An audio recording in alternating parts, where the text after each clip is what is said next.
Hello everybody, Ray Garner with Garner's Games here to do my weekly comic review. And to tell you the truth, this one will be wonderful. This is Batman Wonder Woman Truth. It's a one-shot from DC Comics, written by Jeph Loeb, and art is by Cheung, I think how it's pronounced, or Cheung, not sure. It's Cheune. I'll start off by complimenting Jim. Some absolutely gorgeous art. Now, the general gist of this is Wonder Woman has come to Gotham to help Bruce Wayne and to help herself understand her friend Batman a little bit better.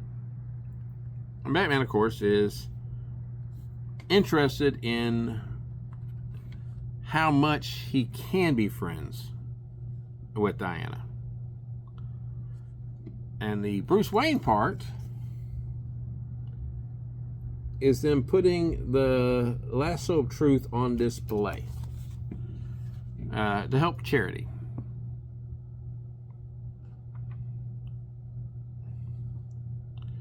We get a a very brutal reimagining of the contest to see who will be Wonder Woman. And a little backstory, a little double splash page there.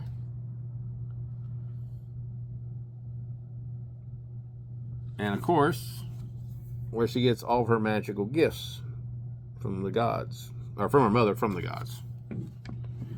And as soon as the state-of-the-art security system is set up, everything blackens out, and of course it is stolen immediately. So much for Wayne Tech's fail-proof system. Easy for me to say.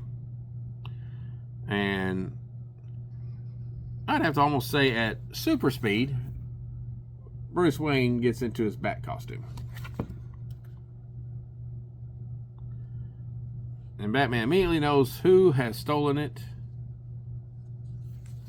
And so does any fan. It's, of course, Catwoman.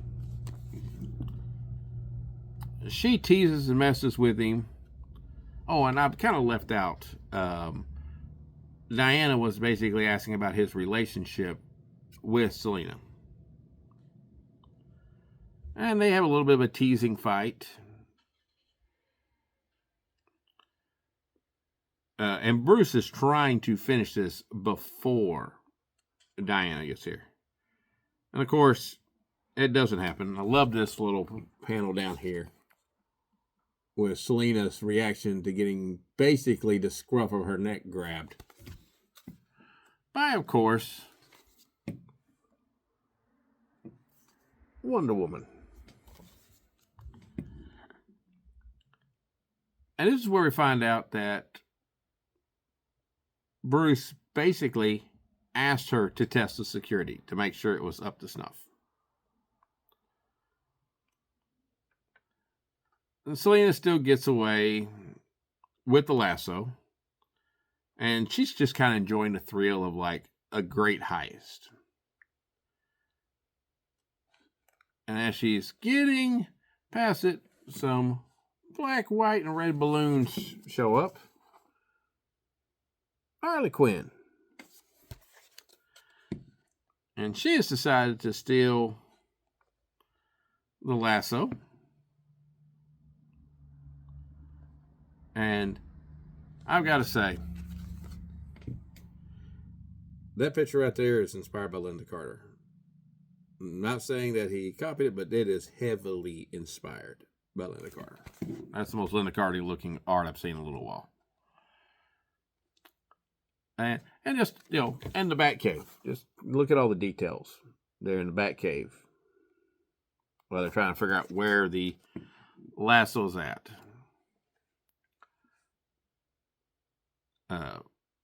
And we even have a little bit of reference to the paranoia that Bruce has. The lasso has a unique energy signal. And you know this how? And we got a little thought bubble. We had thought bubbles all through this. Basically, yellow for Wonder Woman and grave for Batman. He goes, there are members of Justice League who have long suspected that Bruce keeps files on each of us. Referencing, of course, famous Justice League stories. And as they get there, they get to the zoo, and Harley Quinn sends her hyenas, and of course afterwards herself with a hammer after Wonder Woman. And as she's about to go after Wonder Woman, Catwoman makes her heroic return as she re-enters the fight, knocking down Harley Quinn. And the whole reason why she's trying to steal the lasso is because she wants to basically put it on Mr. J and find out that he truly does love her. Which, of course, to quote my little wrestling, say his name and he shall appear. And he's got bullets with Joker gas in them. So even though Diana's blocking him, she, of course, is affected by the Joker gas. As is Harley and Selena.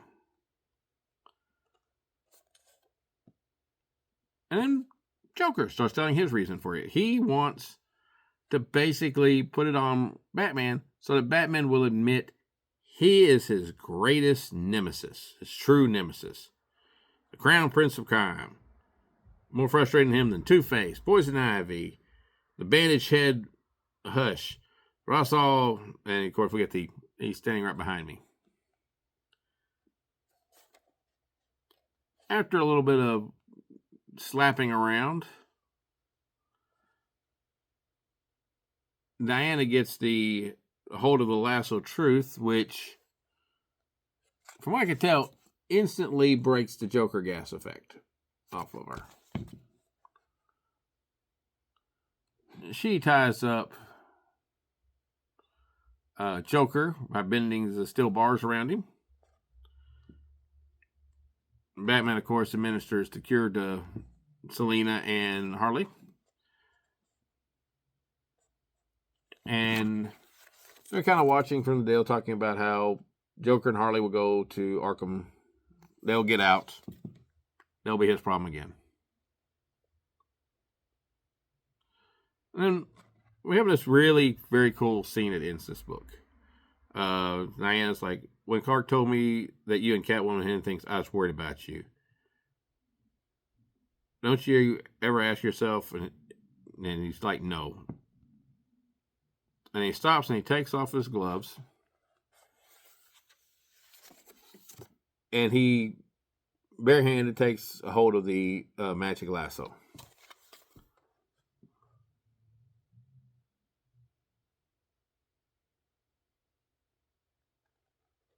And Diana says, this isn't for me. Bruce, do you feel worthy of being loved? Then we get the flashback of the trauma.